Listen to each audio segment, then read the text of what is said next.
Welcome to Bass Live, everybody. Welcome to Tuesday. It's Classic Week. What a great week in fishing. It's been kind of a whirlwind already. We've had Red Crest last week with the MLF. Congratulations to Dustin Cannell. Just crushing them on the Mooch Minnow and dominating the field at Lay Lake. And the Crush City baits just keep winning. Pretty awesome stuff.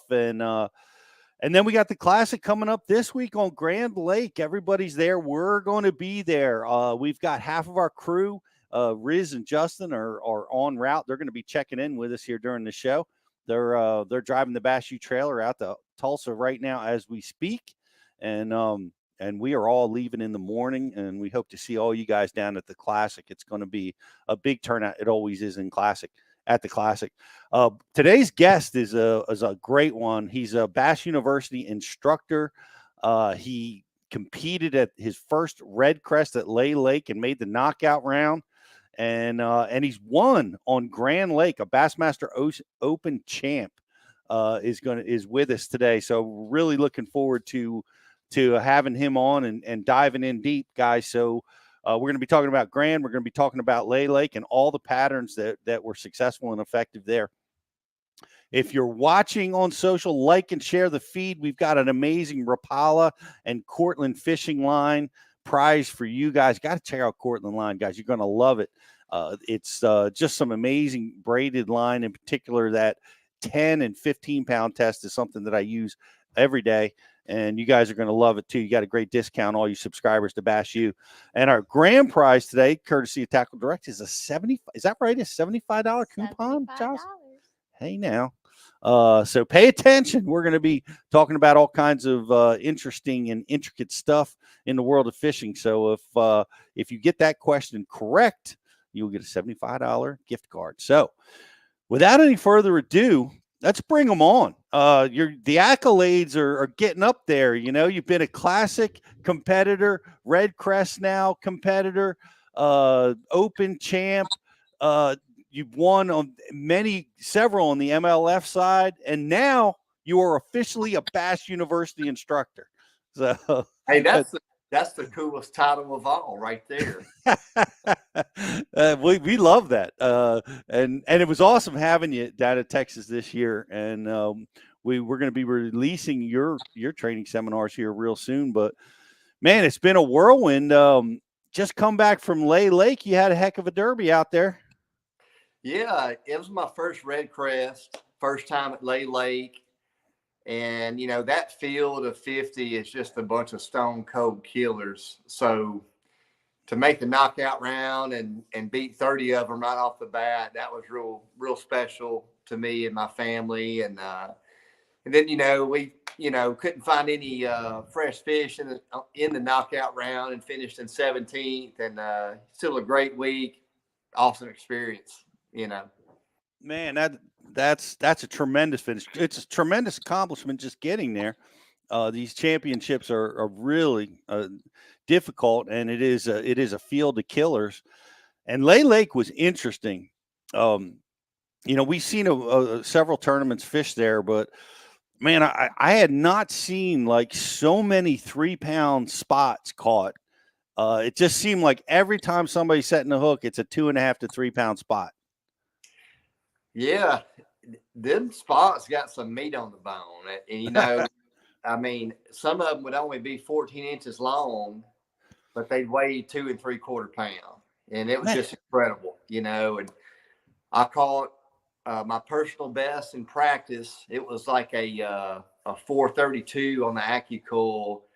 And then in the tournament, I caught like a 4.5, a 4-pound 5 ounce on the official scale, So I caught my speed twice in a few days. So that was pretty cool. And one thing I love about those big spots is when you get bit, there ain't no doubt they thump you. They are aggressive. I was watching some stuff that I hadn't seen from spots before. I guess one of the first things I noticed was they jumped a lot. Like I've got some experience fishing for spots over the years, and they tend to dig, stay down, and bulldog. I saw so many times at so many spots they were jumping 5 and 6 times before the guys could get their hands on them.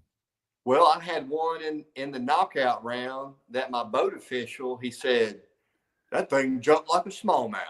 I mean, he said that, you know. I wonder if is it the Coosa River? Is that the chain that lake's on? Is that right? Yeah, it's Coosa River. It's like Logan Martin, Mitchell, and Lay, several different lakes. Right.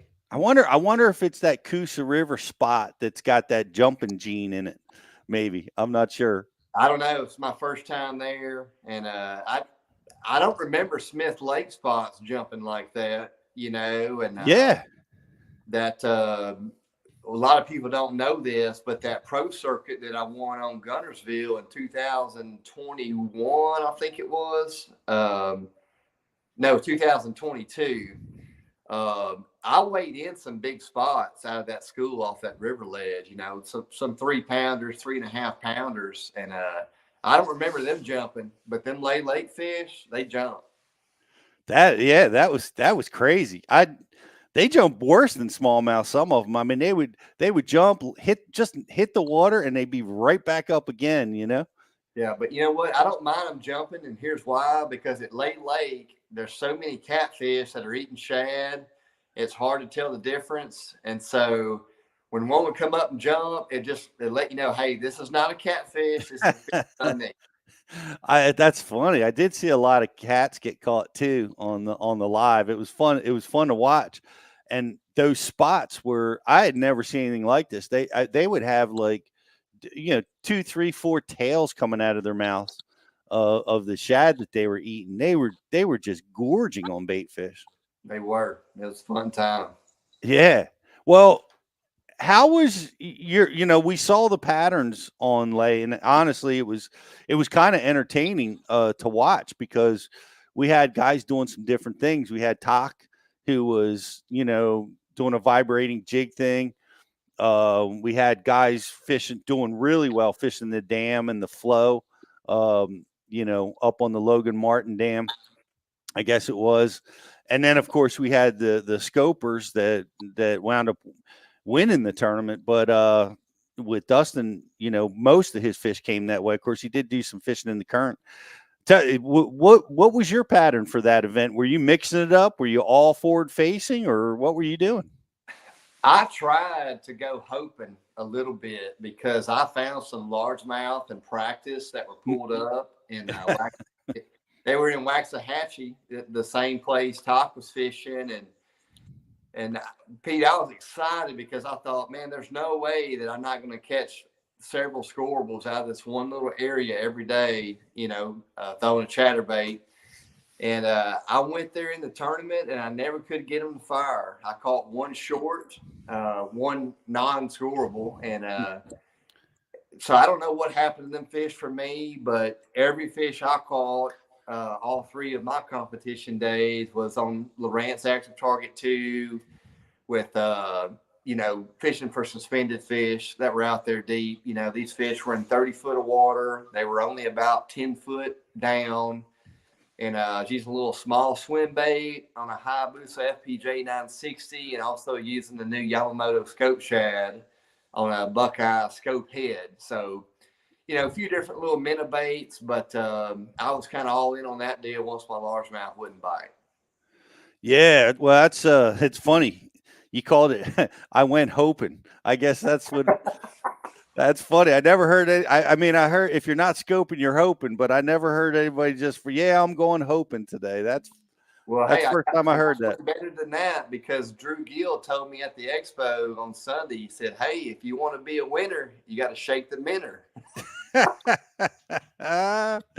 Man, it's the truth, right? It's guys did really well. The guys certainly had a shot at getting it done, but man, I guess when that current stopped moving, the hopers hope went away. Yeah, and I went up to the Logan Martin Dam the first hour of our practice, and I got bit up there. At that time, the water was way high, and you couldn't have got a bay boat to where them guys were fishing that wall at that time. But I still got bit in the general area, and but my problem is I didn't find anything within 30 miles of that area. So like that was kind of an all-in deal, and I think Right. those guys that caught them, that's what they did. I mean, they went up there and stayed all day, and waited for them to bite, kind of a deal. Were you, I noticed a bunch of the guys, Michael Neal, which was shocking, right? Michael Neal looked like he was going to run away with another one of these events, and his bite went south. But he was fishing in a group of, it looked like 5 or 10 guys in one general area of the lake. Were you anywhere near that area? I was. So from the Narrows down to the Lake Dam, that's where kind of the zone was for forward-facing sonar fishermen. There were several of them guys down there closer to the dam, and me and some other competitors were about a mile north of there. But for 2 or 3 days, we were all kind of just swapping areas and leapfrogging each other. And in the knockout round, you could definitely tell the fish that had been caught or that had been thrown at or had been messed with, because they got hard to catch, at least for me. I'm from Louisiana. I'm not a forward-facing spotted bass expert by no means, but I could definitely tell the pressure was getting to the fish with all those guys down there.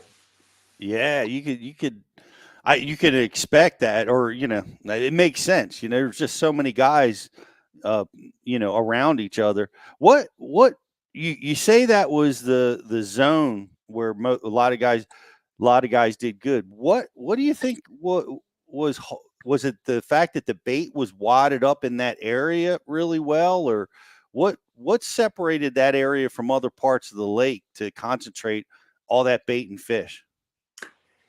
Man, I could only speculate, but a few theories that I have is that's the lower part of the lake. It's a little bit wider, and so there's not as much direct current flow. It's spread out a little bit more, and the water clarity was just a little bit better down there. And it wasn't like night and day, okay, but it was just a little bit more clarity. And I think those two things had them fish up high in the water column a little bit more than the rest of the lake. Interesting, because I was watching Michael Neal, and he was talking about, well, this is the furthest upstream from where I'm catching them. So like it was a defined area where this was going down, and if you ventured out, like, you just couldn't go scoping anywhere. Is in other Right. words, there was something to this area. Yeah, and that's the deal where like you would think you could just go do this anywhere across the 70 miles of the lake, but Hmm. it was for some reason that lower portion. And I want to mention this too. I had a few areas where I had a school of fish that were relating to the bottom, and it would look like piranhas down there feeding on the bottom. And if you pulled up there at the right time, you could catch 2 or 3 scorables doing that. Those fish weren't being messed with as much, but it was just hard to get size.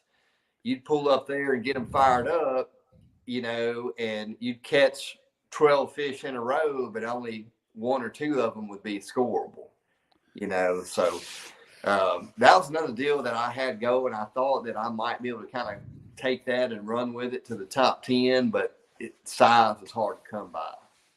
What is when you say it looks like piranha? Like, what what what were you seeing on your screen? So the suspended fish that we all were targeting, Hmm. you'd see 1, maybe 2 fish up high, just kind of meandering. You might see them swipe at a shad every once in a while, but these fish that were relating to the bottom, you'd be in 20, 25 foot of water, active target set on 100 foot. And right where the bank would slope down, right when it got to its deepest part, there'd be a school of bass down there. It'd be largemouth and spots mixed together. And when the shad would kind of move in their zone, they would just start swarming and look like piranhas under the water on them shad. They'd be under the shad, just schooling under the water, and they weren't up high at all, you know. And so what you would do is I'd throw my little swim bait on the FPJ 960 out there. I make a 100-foot cast, and I can watch it go to the bottom. And once it would hit the bottom, I would just crawl it. And I wasn't necessarily like, you know, watching a fish eat my bait, but I knew that my bait was around 10 or 15 fish on that cast, and I would just crawl it through there, and one would thump it, and I'd catch it. But it was just hard to get size. A lot of them were like 113s, 115s, and we had to have that 2-pound minimum. I got you. Yep.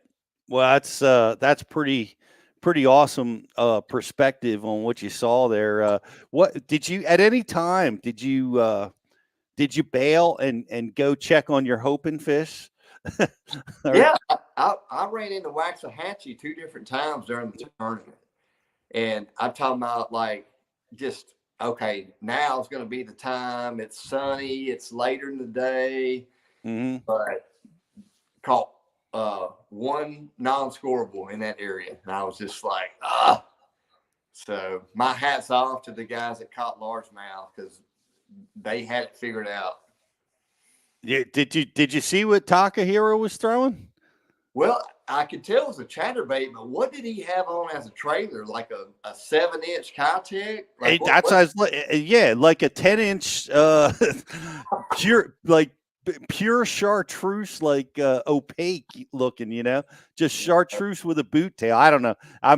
It wasn't 10, but it was big. It was like, looked to me like a 6-inch swim bait of some kind. I don't know what it was, but man, it was all chartreuse, and he was getting them to go.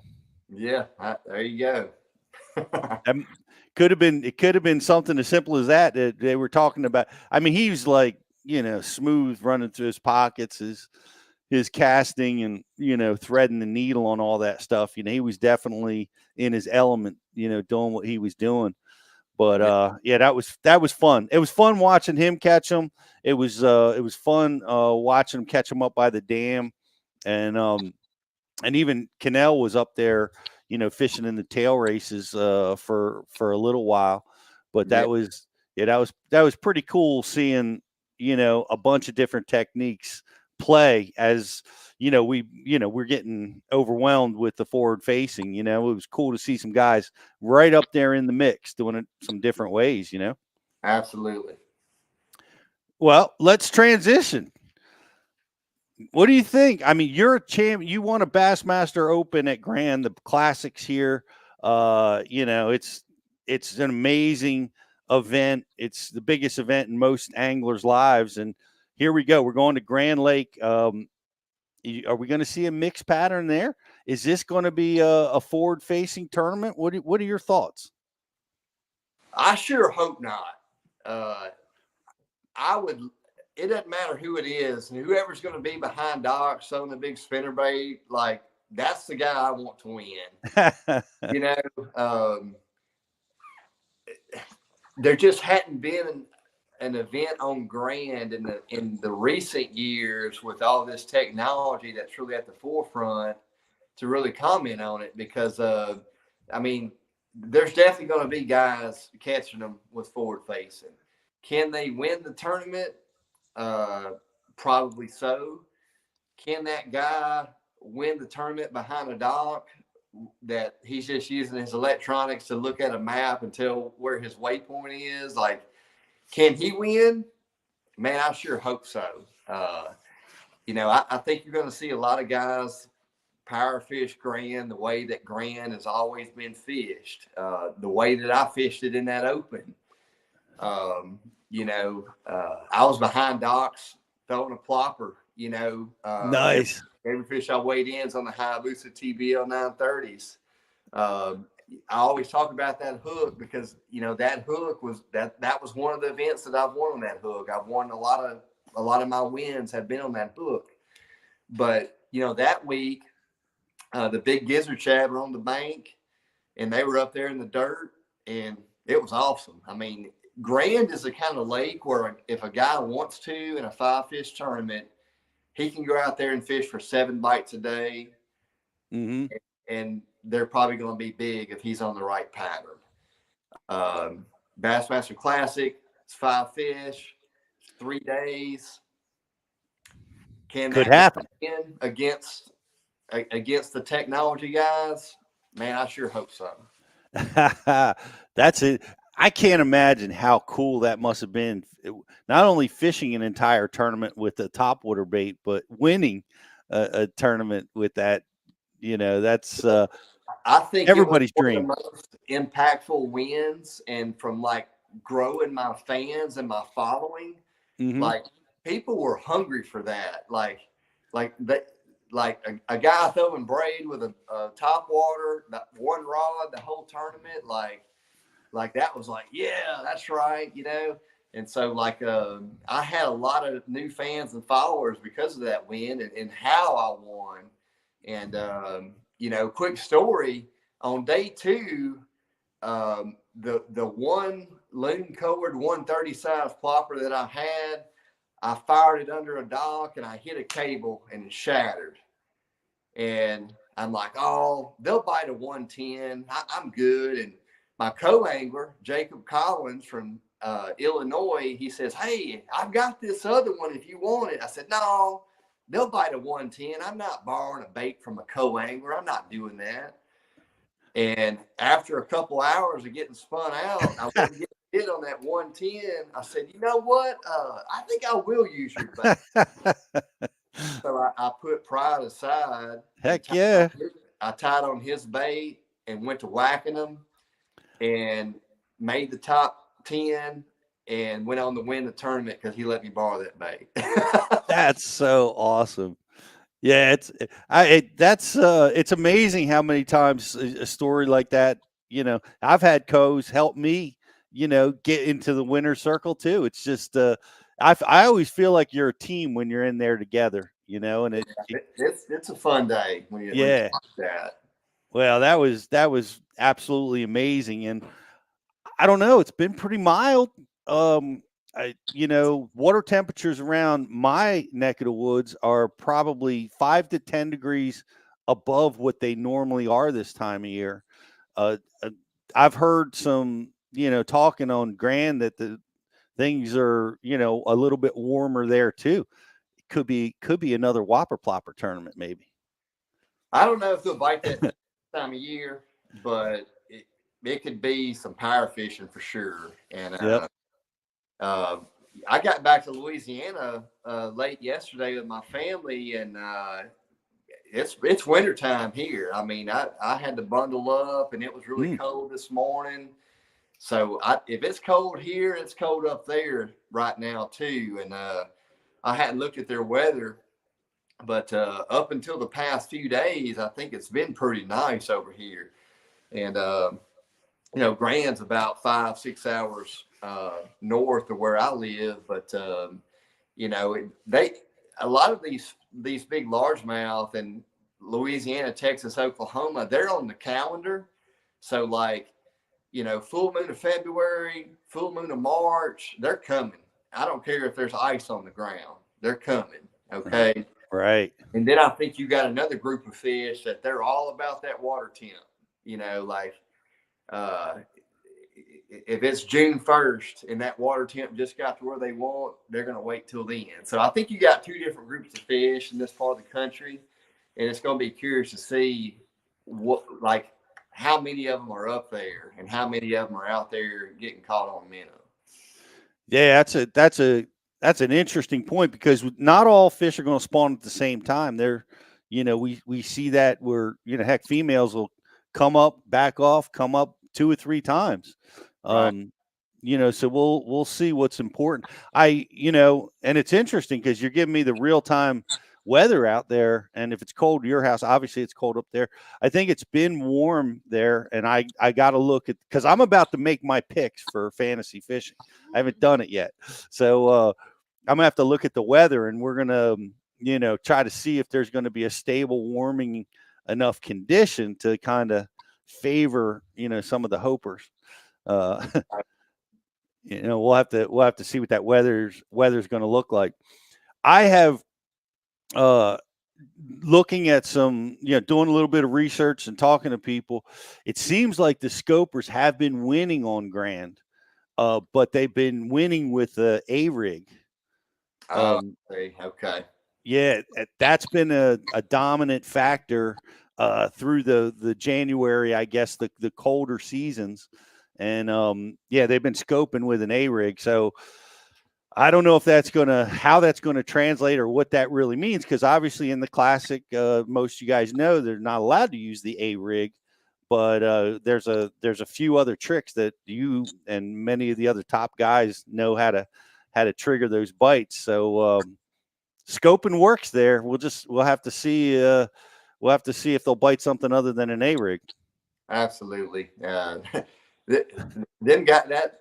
I mean, that Bassmaster Elite field and the other qualifiers. I mean, they're going to figure it out. A rig or not, they're going to catch them. Yeah. Well, we know. Let me ask you this, because I'm about to make my picks. Do you know? Do you have a pick? Do you have a feel for who you think might be deadly on this body of water? Man, I mean, Jason Christie always comes to mind. I think like 98% of people are picking him in their fantasy pool. Yeah, I mean, when you combine knowledge of the lake and history with somebody that's embraced the new technology and is not mad about it, not shying away from it, that could be a dangerous combination. I think, it's interesting you say that, Nick, because I've been looking for that to happen. Like, I feel like the guys with all that experience and have embraced that technology, like you said, to win, and that's why. But we haven't seen much of that, like you did down at Lay, where you were scoping, and then you went to the bank for a little while, and then you went back to scoping. Like we haven't really seen anybody put that together. At least I haven't. Maybe it's happened where what I'm saying, like where a guy's like, hey man, if when the sun comes up, I'm gonna go blow down trees, but then I'm gonna go back to scoping to fill out my bag. That kind of thing. Well, where every fish counts. So like forward facing is going to be a lot more heavy on our side because I'm just trying to catch a 2-pounder at Lay, right? Right. But when you have a 5-fish tournament, if you have a guy that has fished Lake Fork for 30 years and knows the knowledge and the juice on the lake, and if he can embrace technology and combine that, man, he has nothing to lose. Okay. And if he has that mindset, that's great. And hey, if an organization ends up making some restrictions or making some changes, you hadn't lost anything. Like you got everything to gain in the meantime. That's the way I look at it. Do you think we're going to see some restrictions in the organizations? I don't know, Pete. I don't see it anytime soon. But here's my 2 cents on it. Right? I mean, I love using it. Hey, I just like catching fish, right? I just want to be a pro angler, whatever that rule book looks like. But my biggest problem with the way things are going is us pros in the industry is sending the message to a guy fishing a BFL at Rayburn. Hey, if you don't have $150,000 to spend on a rig and a setup, you're not even in the game. And that's kind of true. I mean, you have guys fishing BFLs. Hey, not mad at them. it's great. They're dominating with all that stuff, and we're sending the message that, hey, you've got to have all this stuff to compete, and it's kind of true, So I don't. That's not good for the sport when I'm conveying a message that, hey, yeah, you really got to have $150,000 rig if you want to compete at any level. I mean that's just not good, Pete. I know we've been wrestling with that in bass fishing for a long time. I mean, we've got a massive amount of electronics and 250 horsepowers, and those boats are getting up there in price. That's Yeah, yeah, but honestly, you can get into the sport for a lot less than that. You can still fish traditionally and have a ton of fun, taking on this sport. It's to be competitive at the top level, yeah, you got to be a scoper, you know. I yeah, I we do embrace it. We love it. We have guys on the show that are winning in other ways. We're talking with some guys who won at Rayburn with lipless crankbaits. Here's something that was really cool and notable about that was they're running past like a scrape that they can never get on because that time of year it's like it's always got 20 boats on it, and because of scoping pulling guys off the bank, all that stuff was wide open, and they rolled up there with lipless crankbaits and put a monster bag in the boat and won the tournament. yeah. I mean, uh, that's pretty cool because there's not a lot of that going on or being talked about in today's climate. We got to see it, man. We got to see you. I want to see you do it. I want to see you go hoping and take it to one of these guys. And Hey, and I'm I've got James River circled on my calendar. Like, yes. if I can win Hoping this year, like I think that's going to be it. So that's the one I'm gunning for, James River. There, well, you've got a history of winning there, so why not? And aren't you guys going to another tidal river system like down there on the North Carolina coast? Yeah, we're going to Chowan River. I hear amazing things about that place. Well, like people that know me and know the way I prefer to fish, like they said, like, hey, you're going to like that place. You're going to like it, and they know I can't like hear any details, but they're just telling me, hey, you're gonna like it. So I'm excited to see what that means. Yeah, I don't know anything about it other than um, the weights have just been crazy good. Like these guys are catching 30-pound bags out of that body of water, and there's not, a lot of guys are not real happy that a major tournament's coming to town because they've been keeping it a secret for quite a while. Well, hey, that's just part of it. I'm looking forward to it. I mean, it's a tidal river system, and that's been the one system that we haven't seen guys really use the technology to win yet on those current based, grass shallow water fisheries. Those are those are the tournaments that still seem to be won in a conventional style. Yeah, that's what I'm hoping for. I mean, the more current you have and the more tidal swing, it seems to me like the fish just move lower in the water. And that's what I'm hoping for. What about have you perspective mode? As we saw Scott Martin win an open down there at Okeechobee using it. Other guys have been using it up in that shallow stuff. Um, do you have experience with that, or is that the best place to use that type of technology? Yeah, so like I'm starting to have a change of heart, so to speak, for that. A year ago, I was like, all you need is forward. You don't need all that. You just need forward. And now, after seeing what Scott did and seeing some other events, I'm like, maybe I do need another transducer like that all the time. In the past, I would put mine in scout mode, just some events like here and there. It was real isolated. But now I'm really starting to think that, hey, maybe I do need it like that all the time to go along with forward. And I Yeah. don't have a ton of experience with it, but I'm really starting to get my feet wet more and more with it every day. I think a lot of guys are doing that, and of course, some of the guys are way ahead of the curve.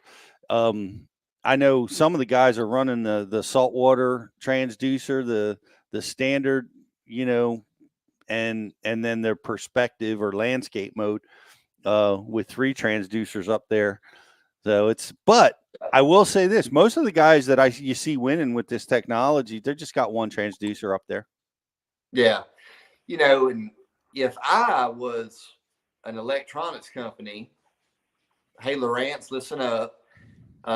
It'd be cool to have 1 transducer that's dual purpose. Okay, so mode 1, you can see 300 foot. And then if you get closer to your target, you hit mode 2 and you're back Yeah. to that close range, 100 foot or less.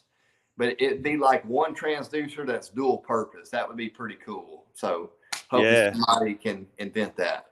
Yeah, well, I use the Humminbird Mega Live. They have a cool feature on their transducer where you pull your trolling motor up and you can flip it up and then lower, and it's right in landscape mode, which is nice. But yeah, that would be awesome. 1 transducer to do everything. How about that? Yeah. Well, Jocelyn, send out the memo. Got All right. The order's in. So back to Grand Lake. We got as I recall, Grand Lake is more clear down towards the dam like most places, and it's got an awful lot of pretty heavily stained water up in the upper part of the lake. Do you have any feel for what part of the lake might shine for this classic? I'm pretty partial to that Shangri-La to Horse Creek area. Any event that I've gone to Grand, I've tried to take a right out of Wolf Creek, but my boat like sputters and shuts down, and just won't go. And when I go back towards Sailboat Bridge, it's like, okay, I'll run now. I'm good. Yep. So that's just my 2 cents. I don't have a ton of experience up the Elk River or the Neosho. I know they catch them up the Elk River. That's like a real specific timing thing. Like the stars got to align just right, from what I understand. But man, that Shangri-La to Horse Creek, that Mid Lake area, legendary. That's where they live. Okay. That's where I was fortunate enough to win the Open.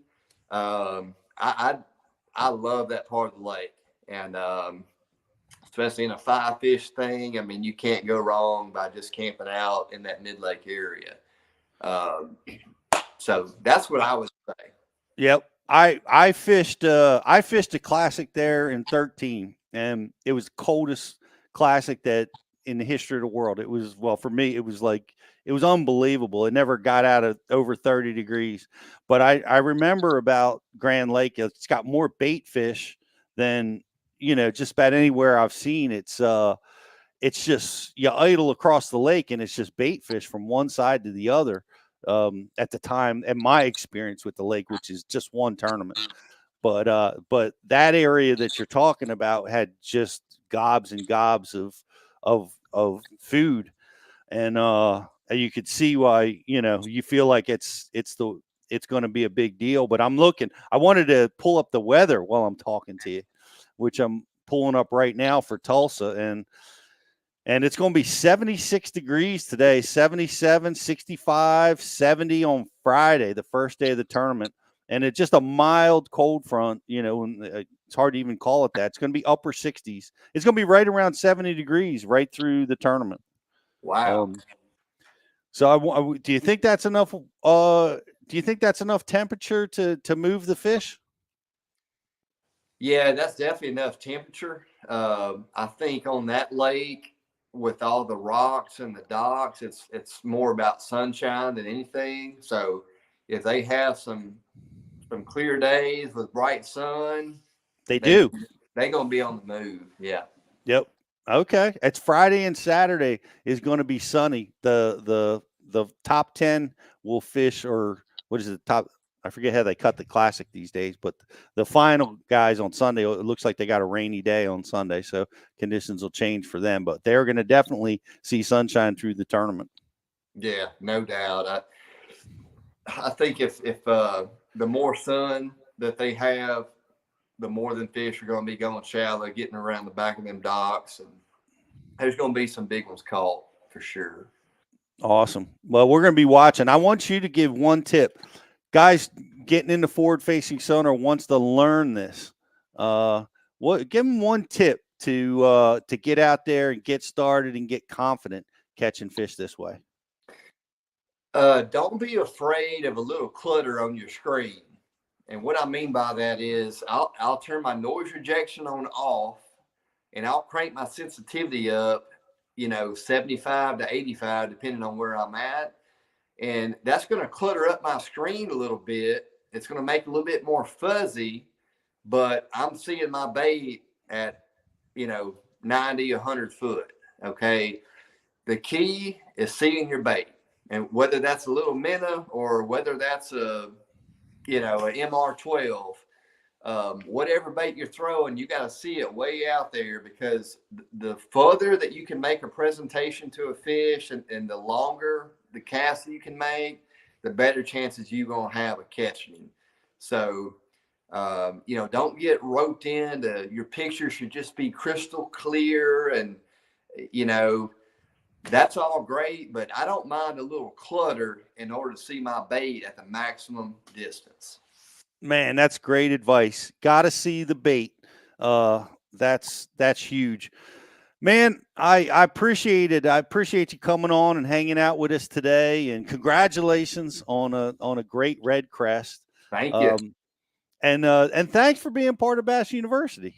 Yeah, man. I always enjoy you guys, and thank you for having me. And we'll talk later on. Yeah, we'll talk after the James River, maybe.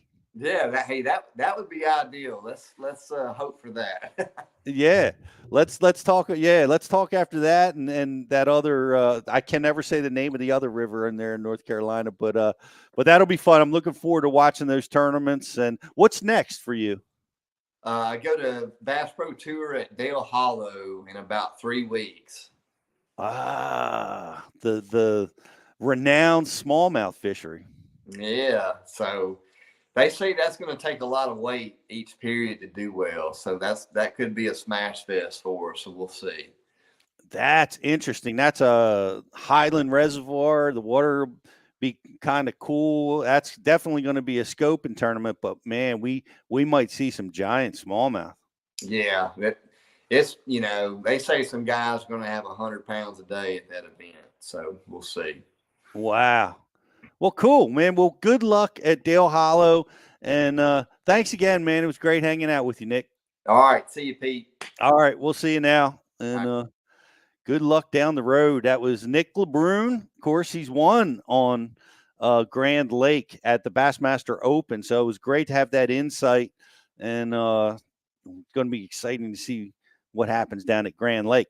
But speaking of Grand, we've got our boys going to be checking in that are making their way down to Grand Lake. We're going to take a quick commercial break, right, Josh? Is there anything else? We're doing. Okay, she's looking at me. I always forget something. Don't forget, you're watching on social, like and share the feed. We got a prize for you, and then we've got a grand prize for you guys too. Hope you were paying attention. We're going to be giving away a $75 coupon to Tackle Direct right here from Tackle Direct Studios. We'll be right back after this. Welcome to Minnow King. How can I help you? Everything looks good. I'm friggin' starving, man. Been spawning all morning. Ugh, TMI, bro. What do you want? I'll take a Crush City freeloader and gizzard shad. Anything to drink. Water. Pull ahead, please. Welcome to Minnow King. We're gonna have what he's having. Yeah, throw me in a Ned BLT, too. Pull ahead, please. Calm down, quit feeding so much. Oh, yeah, man, I'm trying to, man. If you overfeed him, he's gonna hide under a log. Right here, Aquaview, mandatory equipment in my boat. I say it all the time. The smallmouths hide in the cracks in the rocks, and just saw a little bit of the same kind of rock with the cracks in it. and I realized that I had to put a bait down there. You wouldn't, idle over them and see them on your screen. You had to put a bait down there and suck them out of the rock. So, Aquaview, big assist on this one. And outdoors Bassmaster Classic champion, Jeff. Why do you love casting fishing rods? I'm truly losing less fish. Is the sensitivity of the rod. That they're made right here in North Carolina in the USA. Strongest, lightest rod, 100% made here in Sanford, North Carolina. From the drop shot rod to the flipping stick. Every rod has a purpose to it, and I rely on them all the time when I'm out doing a tournament. Durability in the John Cruz Worming series, the counterbalancing in the handle. It's the only rod I found that can withstand my hook set. Boom goes the dynamite. On the water not spent fishing is a moment wasted. That's why Minn Kota and Humminbird have joined forces to bring you the One Boat Network. Products that communicate and integrate to help you take full command of your boat. Born from our commitment to making the most advanced fishing gear even better by making it work together. The One Boat Network will help you find, get to, stay on, and catch more fish. When One Boat Network products talk to each other, they can navigate your boat automatically.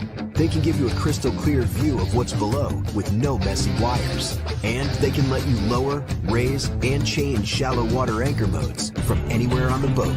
But that's just the beginning. We're never done innovating, integrating, and making your boat simpler and easier to control.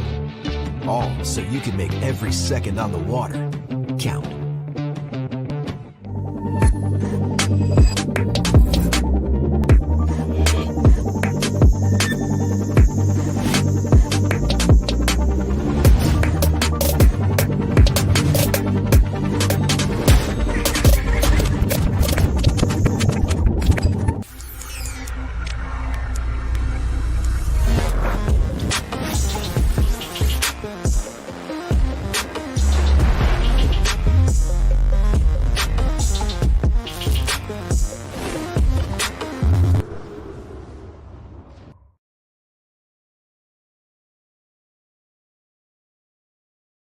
Welcome back to Bass University, guys. If you have not subscribed, go check it out. It's forward facing is really making fishing interesting, and guys are getting into it. We've got some of the most cutting edge techniques and seminars about how to use it, what baits, what techniques are working well. Ben Milliken seminar is just so well received because he has such a great way to break things down and make it understandable, and that's available over at Bass U TV right now. So get yourself subscribed. We've got the classic special going on right now. Never been a better time to get involved. Step up your forward facing game, your fishing game. And if you're anti that, you're all about the traditional aspects of fishing, we've got you covered from every single technique that there is to go out and have fun and catch fish at every lake across the country. We've got that for you at Bass U TV. So go check it out. And to sign up for our newsletter. Sign up for our newsletter. You can. How can they do that? There's many ways. Actually, in each of the comments, we posted a link for you to sign up for our free newsletter that gives you tips and tricks. We send out all our releases. You will never miss anything.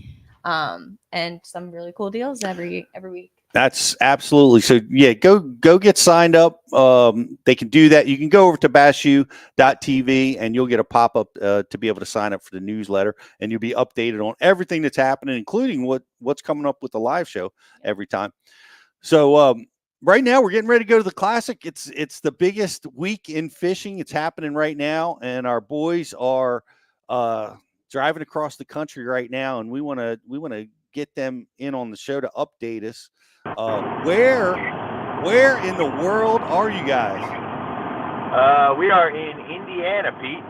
No, Illinois. We're on Route 70 going west. All right, man. I can see the Bass U trailer behind you, so you're getting close, man. It's going to be a big week this week, man. It's the biggest week in fishing. Yeah, it is. It's an exciting time. It's a busy week for everybody that's involved in the industry. But I mean, it's the Super Bowl of bass fishing, man. It's time to start getting excited, thinking about how this thing's going to go down, and it's going to be fun. If anybody's going to be out there at the expo, you got to come check us out, man. We'll be there every day. I don't know if you guys were able to get signal and listen in to Nick, but he was hopeful that that big spinnerbait might play. Yes, a lot of hoping going on. Yeah, definitely definitely that. But what's that, Rich? Scoping is likely, but the big spinnerbait behind the docks is hopeful.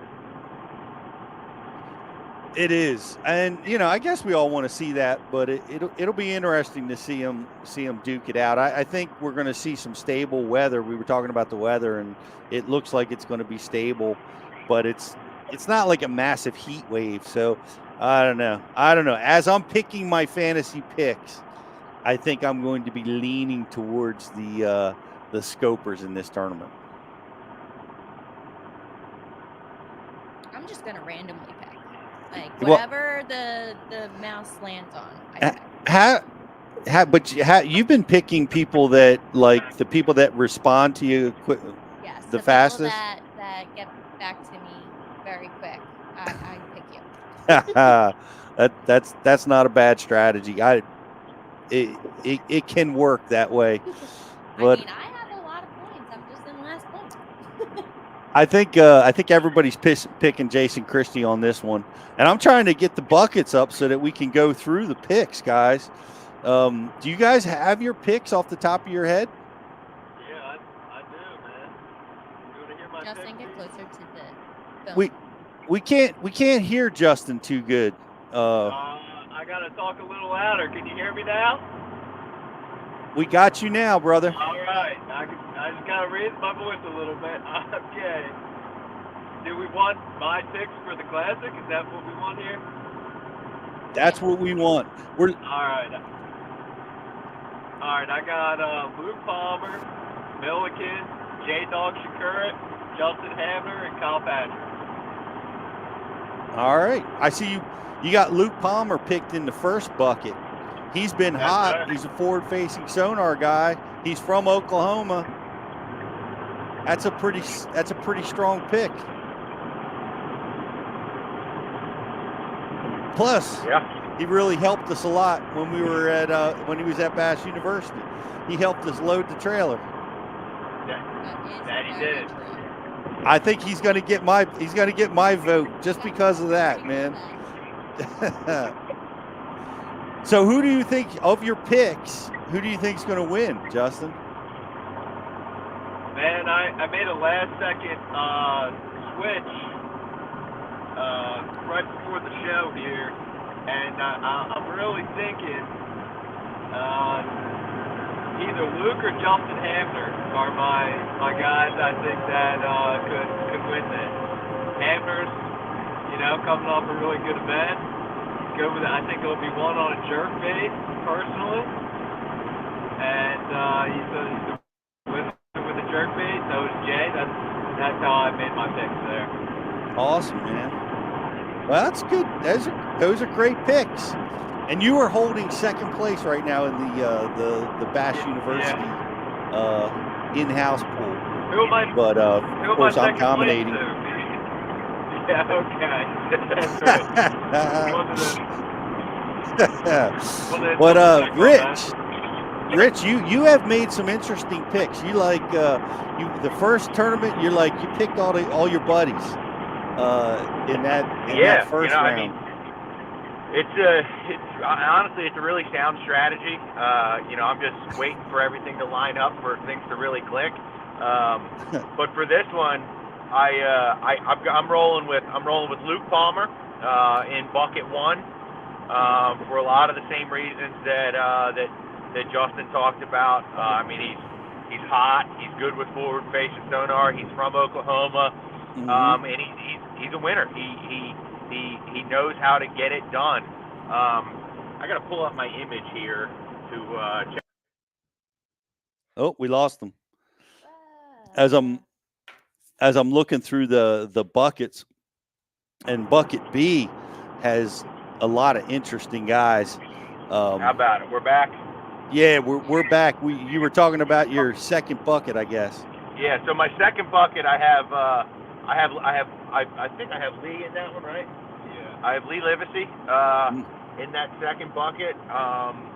And here's why. I mean, he's not terribly far from that Oklahoma area. I think he probably has an understanding of what goes on in that part of the world. And here's the deal. I mean, Lee Livesey has 4 Bassmaster wins in the last 4 years. And, he is an absolute just trained killer when it comes to getting it done. If you give that guy a sniff of blood and he's on some fish, he knows how to close the door. He's just a flat out winner, and I think that's the biggest reason on why I picked him for the next bucket. And then moving forward, I got Cooper Gallant. You got Schmitty in C. Oh, I got Brian. So my next bucket's bucket C. I got Brian Schmidt in bucket C. Man, a lot of the same reasons that I talked about for Lee Livesey there is Brian is a winner. And Brian came in second place last year in the Classic. And, I mean, let's face it, the longer you knock on the door, or he came in second or third, I can't remember which, but yes, so he came in second place. The more you knock on the door of those big time victories, eventually that door is going to open. And I mean, Brian is just an amazing angler, and he's extremely versatile. I don't think that Brian Schmidt gets enough credit for how versatile he truly is. I mean, he is at the top of his game with forward-facing sonar, but he will also get up in the dirt and he'll hang you in 6 inches of water at the same time. And again, I mean, anytime that guy gets an opportunity and he has a peak of a window to go through to close the door and get a win, he seems to always do it, or at least put himself in that position to do so. So I like Brian Schmidt for bucket C. Yep, And he's a closer. Let me just comment on what you said. He is one of the best closers in the business. There's no doubt. But here's some interesting stats of just who's picking who. But Koyo Fujita, 43% of people are picking him in that bucket. That's a massive amount of people going his direction. But here's what I love. The third, he's right up there. The third most picked is our boy J-Dog. Jay Shakir is, he's raising some eyebrows in this bucket, and I like him in this bucket too. So interesting stuff. All right, let's move on to bucket D. Bucket D, I got Cooper Gallant, and that's I mean, he's a Canadian, a Canard. But he's coming off of 2 really good tournaments in Texas and at Toledo Bend and Lake Fork. Man, I'm riding with Cooper Gallant based on momentum. I really, really respect a lot of of that guy's work ethic, the time that he puts in, not only to his fishing but just in general. I mean, he's putting in when he's not competing on the Elite. He's running his own YouTube channel. He's doing all his own editing. He's just a flat-out worker, man. And again, it's another guy that he's won before. He won on the Bassmaster Open down on Lake Cherokee. And I mean, to me, that in and of itself is when you're able to cross over that threshold and you're able to get into the winner's circle at the highest levels of fishing. It just. 1 win leads you to 2 wins, 2 wins lead you to 3 wins, and I think that Cooper right now he's at a young enough age that where he's on the forefront of the technology, but he's been doing this thing for long enough that he's good enough that he can get up there in the dirt and compete and roll a spinnerbait if that's what's going on as well. So that's why I like Cooper Gallant. All right, let's pause you for a second, because my pick is going to come on the show right now. He's available at the Classic. Here he is. My pick, Kyle Patrick, is live with us for the Classic, man. How are you? Good. Am I really your pick? Dude, how can I not pick you? I've picked you in the first 2 events, and you have scored massive points. So I don't care how your practice went. I don't care. You're my pick, guaranteed, going into this tournament. Wow, that's wild. I'm Pete approved. You were riding the momentum, man. It's you were one of the guys, man. You were one of that rookie class that is just tearing it up, being so steady. In those first 2 Texas tournaments, but dude, now you're at the Bassmasters Classic, man. How does it feel? It is so cool. It is just walking in and seeing the logo on the floor, and then like when the elevators close, it has Bassmaster Classic. You just like, it's the little things. It's the little things. I feel like right now, at least, because we haven't weighed in or done any of that. But even out there practicing, it's just a surreal moment when I first turned the key. Starting my boat for the Bassmaster Classic practice, I was like, wow. I mean, it's wild. But I mean, I quickly got over that because I was so focused on trying to find giant fish. And that's what's different about this tournament that I quickly learned is like, I do not, like, no one really cares about the guy that finishes second or third or fourth. Mm-hmm. So practice goes a little different, right? Like, I feel like you can go all in on what you think is the only, like, the way to win, period. Because, it's pretty much, I feel like it's the same whether you finish 50th, maybe not the fantasy fishing, but it's the same whether you finish 50th or 56th to what? I think it's like 11th is the same, pass wise. And, so it's not like, and there's no points on the line. So it was a bit of a different practice, I think, for me. Yeah, well, it is. It's winner take all. We know that, right? You changes everything if you get this win, for the rest of your life, and that's you got to go for it. And I get that. And there's a lot of pomp and circumstance going on out there. I think it was George Cochran. There's a quote that I like to use from him that said, Don't. You're at the Classic. You got all this crap. You got the media. You got dinners. You got all this stuff going on. But don't forget, there's a tournament going on. Yeah. And somebody's going to win it. Right. Yeah, that's what's crazy. Like sitting in the where we're keeping our boats, and I'm just looking around. Like someone is going to win. It just is a weird. Yeah, it's crazy. It is crazy, and it's going to be life-changing.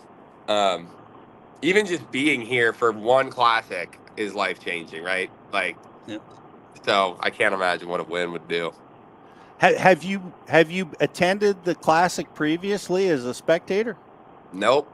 And it's crazy to say that, but it never, past 2 years I was going to, but I had 2 weddings where I was the groomsman in the wedding. So it was like, I just couldn't go in the past 2 years when I was fishing the opens. And then before, it just never really worked out. I mean, I was always glued to the, live, or glued to all that. But I actually have never been to a Classic, which I kind of regret because I wish I had, like, seen it prior to actually being in it. But maybe it's going to be a good thing. I don't know. Well, yeah, I don't know if it's good or bad. You need to compete, and I want you to because I'm betting on you. But there's a couple really cool moments that I thought were really cool, and I'll never forget when the takeoff is a really cool moment when your name gets announced, and I'm sure Mercer's going to be there in the morning, escorting you out, sort of, verbally escorting you out as you take off. Yeah. And you got the guys in front of you that are all superstars, and behind you too. It's a surreal moment, and it's very, very awesome. Yeah. The other one is man, when you come across that stage, yeah, that's gonna be nuts. Yeah, you're gonna have a packed house. And Tulsa is notorious. They're gonna show out. They always do. and it's just going to be a blast just to come across that stage. But and those are all great moments. But my wish for you is you go out there and you leave it all on the lake, and are able to find your best competitive self this week, and get out there and get after it. I'm gonna be able to. I think I'm putting all my eggs in one basket, and I'm excited about it. I like the sound of that for my fantasy team, guys. I'm pretty excited. We'll see. We'll see. Well, that's what was practice challenging? Was there a lot of fish around, or how was it? Yeah, man. I mean, practice, from what I saw after 3 days, and what I even heard, just talking with the guys. I mean, it is so bad. Like, it is not the fishing that good. I think the fish are really spread out. Like, I mean, like, you can go, you can get a bite, shallow on, rock, right? And maybe you get one more, it's 2. And you go run that across the whole lake, you cannot get a bite for another 8 hours.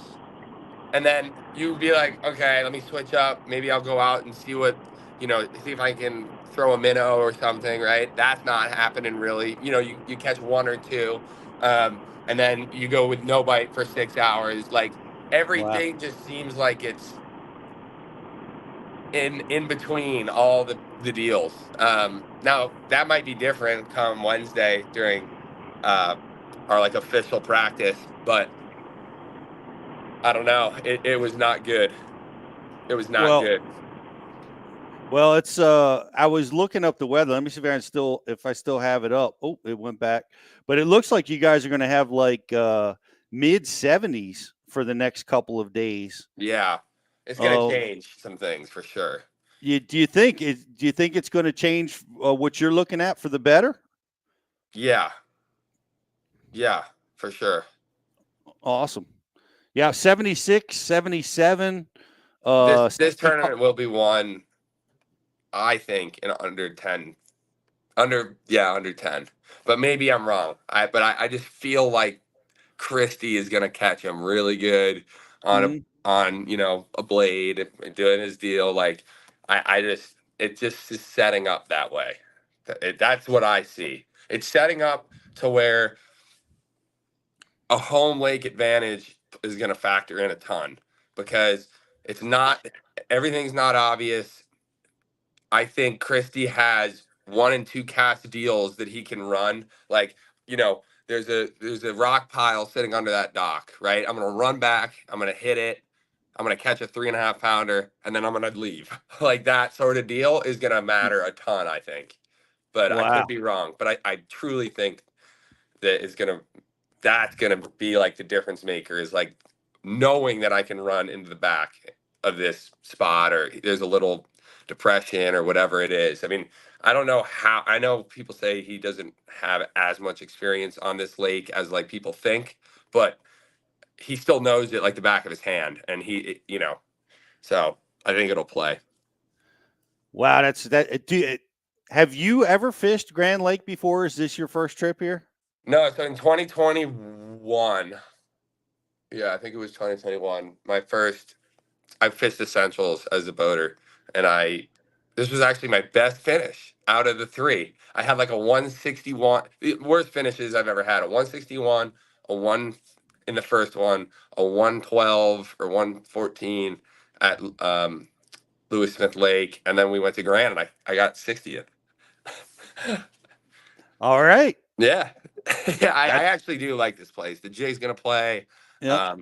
It's gonna be a good You're fun. moving in the right direction. I'm picking you no matter what, so that's good stuff. Hope I don't let you down, Pete. Oh man, you could finish last place and you wouldn't let me down for all the work you did in the first 2. That was amazing. Yeah. And you got to pick the guy wearing the hummingbird shirt anyway. Right. So I want to throw it to this is the crew. The crew, of course. They're headed your way. I want to throw it to these guys. Man, what do you want to say to Kyle? How far are you boys? We're about 5.5 hours. That's not too bad. Did you drive all the way? You're driving the whole deal? We're rolling, man. We left yesterday at like 10 o'clock in the morning and made it to somewhere in Indiana last night. We're knocking it out, knocking the rest out today. Wow, that's epic. Yeah, man. I want to know, like, Kyle, like your progression through your fishing from like right now you have to be feeling some kind of like culmination of like a lot of emotions coming together because you've reached like you're at the pinnacle of the sport right now. You're about to compete in the biggest event in fishing, and like, man, I just want to know what that feels like. Dude, it's weird for me too.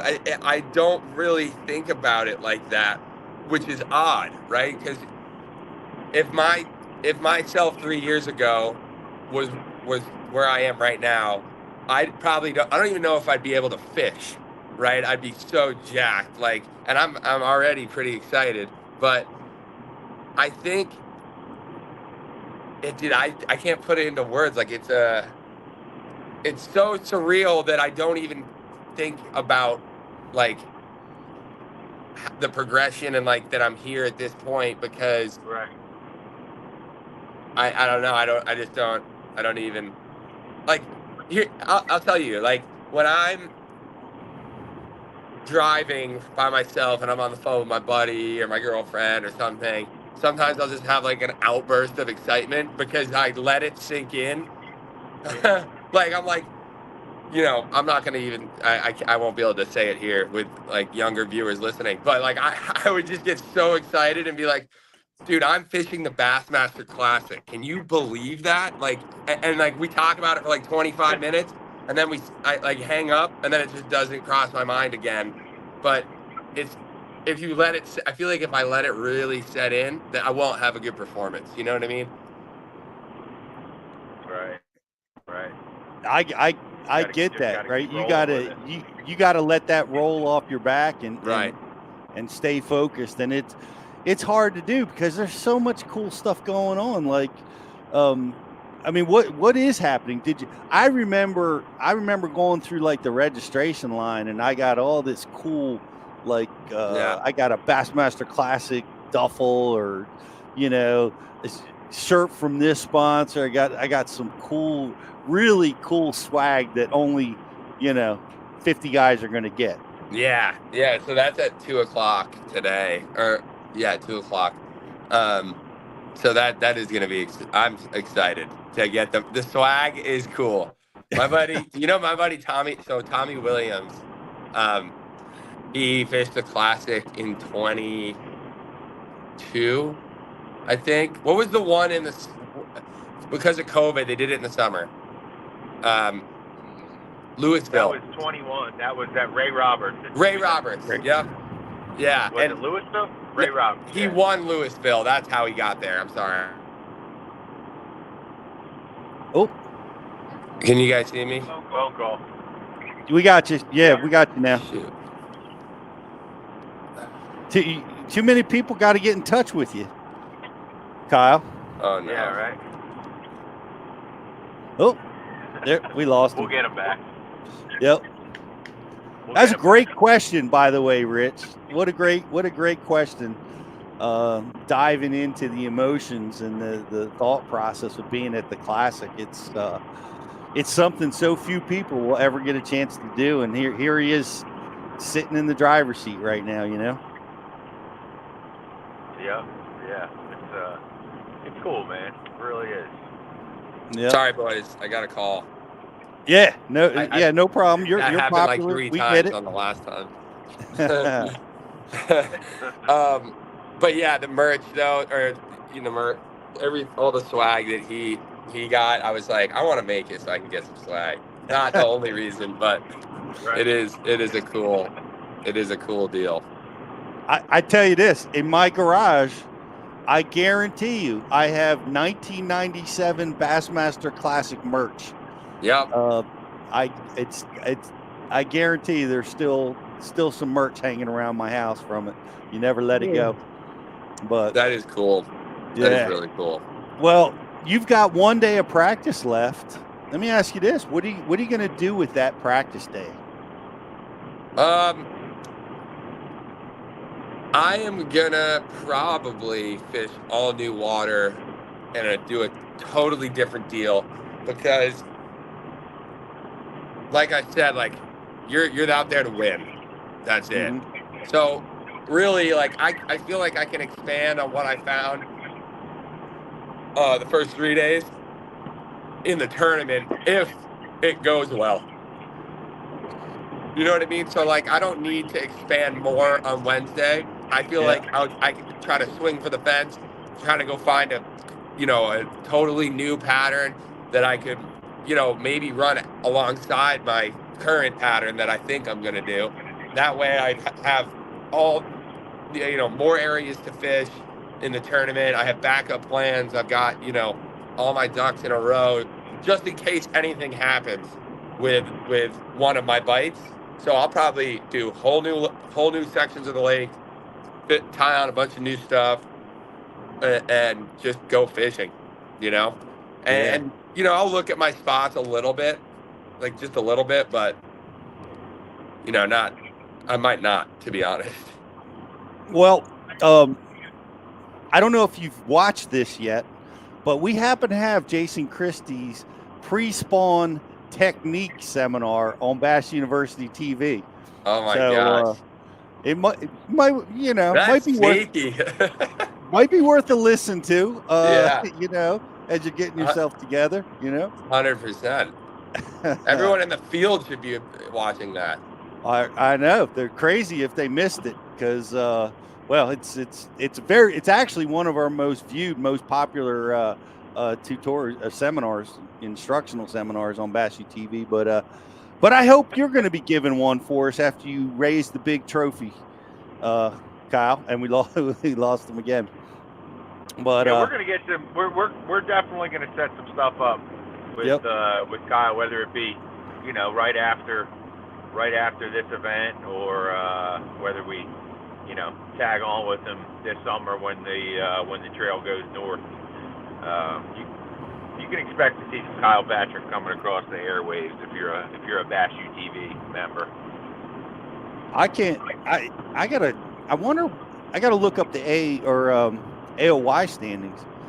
He's got to be hanging up there in the top 10 right now, top 5. I'm not sure. I think he's in 10th or 11th. Okay. I could be wrong. I'll confirm that, but dude, that alone is phenomenal to be sitting in 10th after 2 derbies. That's just phenomenal.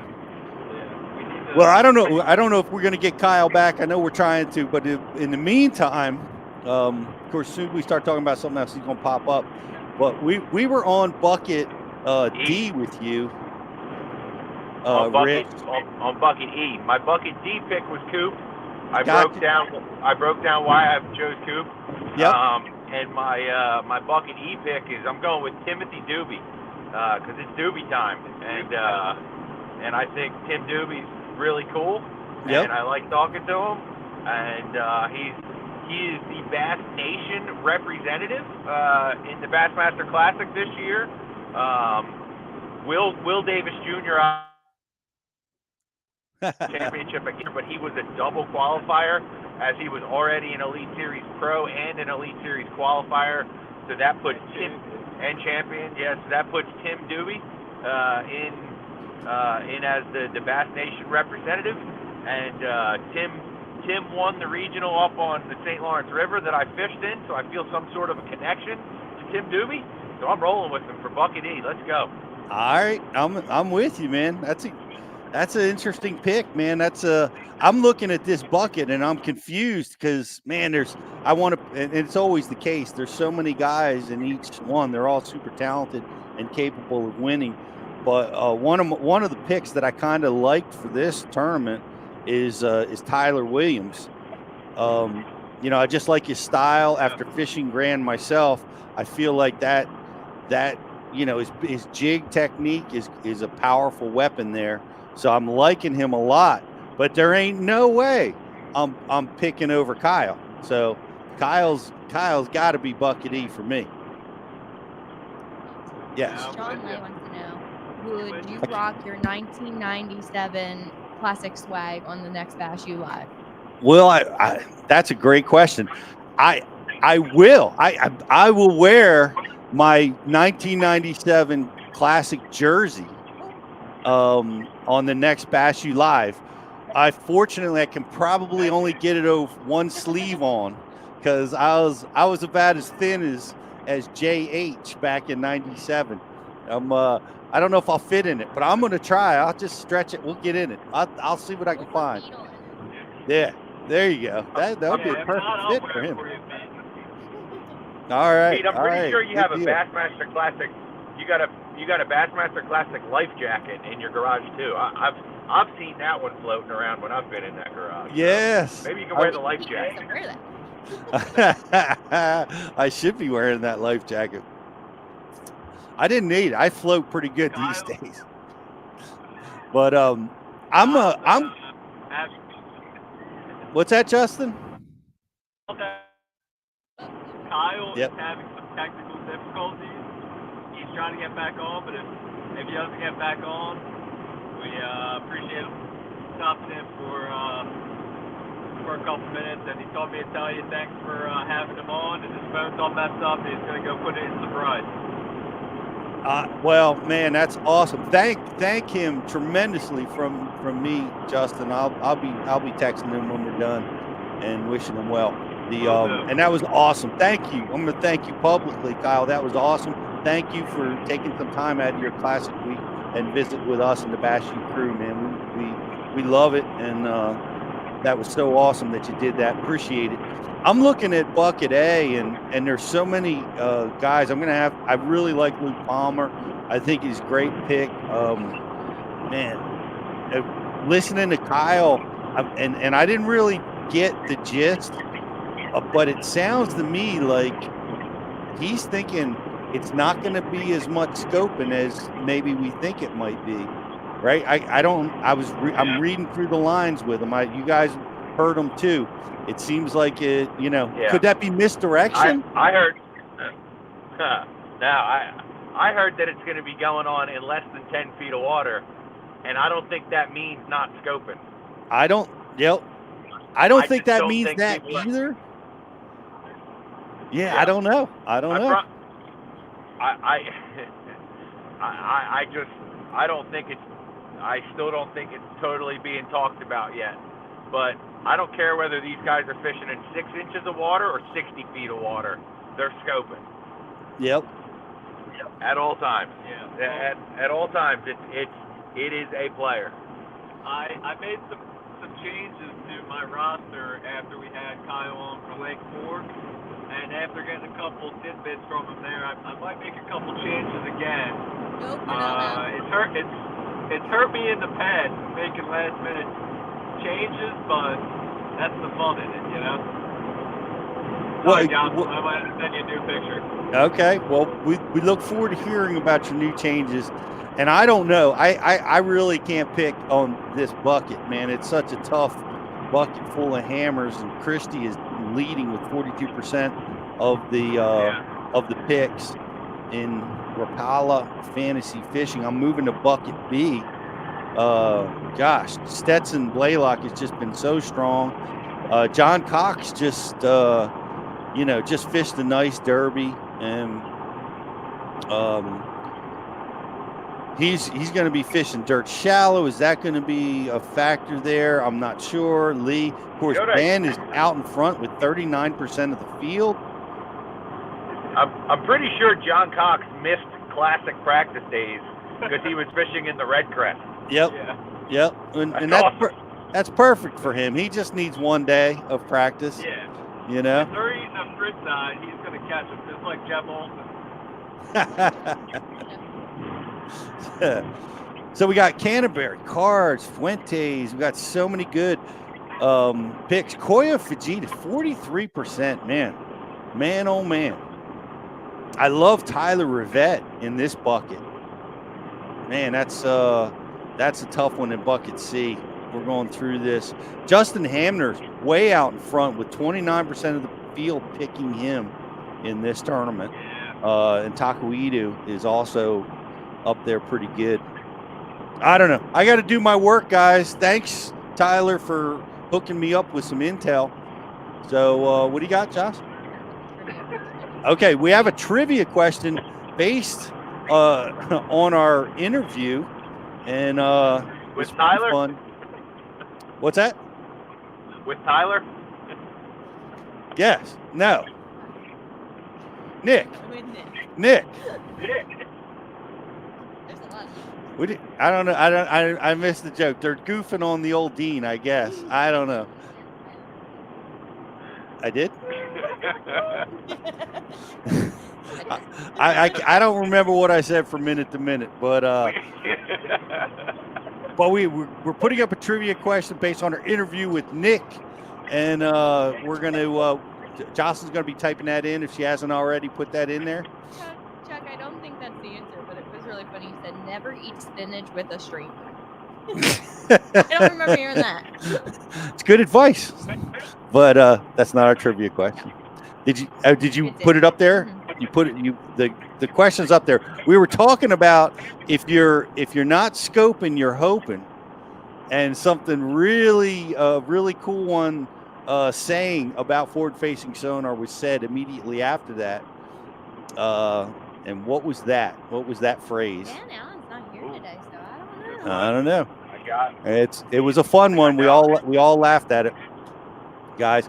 When this is your last chance to like and share the feed, we're going to be giving away a prize for that, which is a pack of Portland braided line and a Rapala crankbait, and we're going to be giving that out here just as soon as Jocelyn gives me a like and share winner. All right, guys. I don't know what I said that was so funny, but you guys, you'll have to tell me about it at some other time when I can hear you. How many hours you got left before you're in Tulsa? I'm guessing 6 or what time is it? Well, 4. It's 11. Oh, 7. yeah, we got about 6 left. We switched time zones, so. Okay. Hey, I want to give a shout. What do you got? So, I was wondering, when you're traveling, what is your go-to, snack to get from a gas station? Oh, for me, yeah. Yeah, like if you're on the go-to. road, yeah. The go-to snack is always, man. It's jerky and coffee. Okay, well, I was trying to be on the healthier side of things today, and I decided to pick up these up, but, no free shout-outs. No free shout-outs here, but these are pineapple bites. And I thought, shoot, I'll be a little healthy, eat some pineapple, but it turns out they're pickled pineapple bites, and they're in pickle juice, so they're not that good. Oh, my God. So I was just wondering what your go-to snack was there, because I made a rookie mistake there. But next stop, we're gonna get the Cajun quail eggs. Yeah, the pickled Cajun quailed eggs. Right. Yeah. Get them today so you can rest tomorrow. We have a winner. What's the winner Lay. and what's the answer? Sean Lay won. Want to be a winner? Shake the minner. That's it. You want to be a winner? Shake the minner. I love it.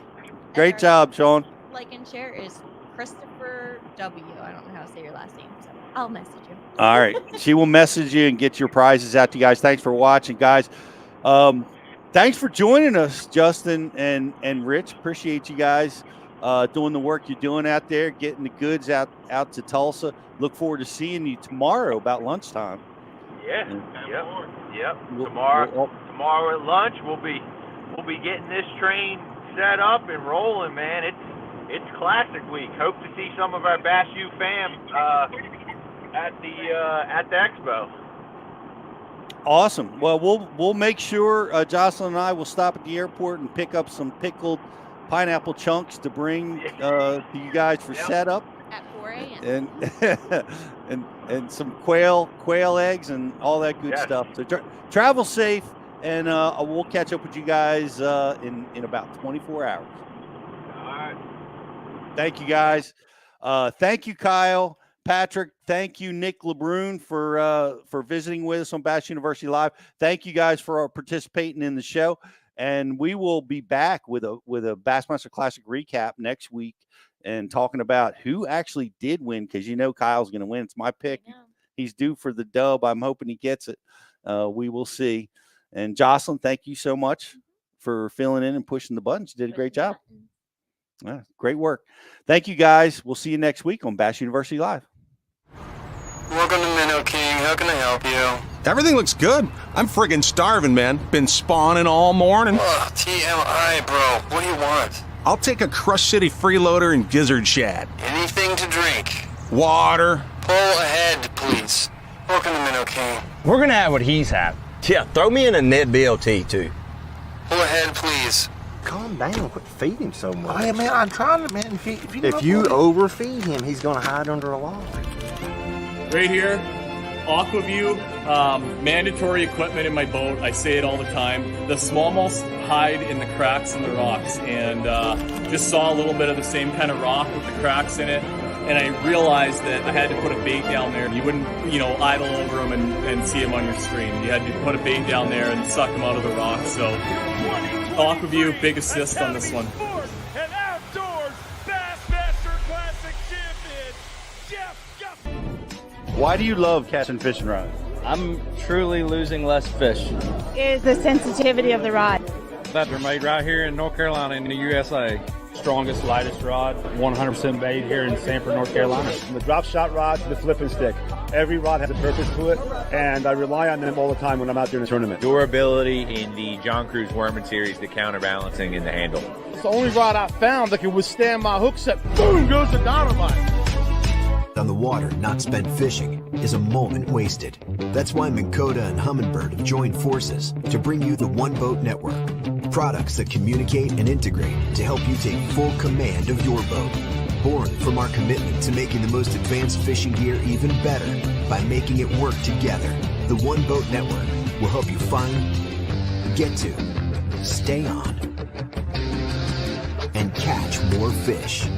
When One Boat Network products talk to each other, they can navigate your boat automatically.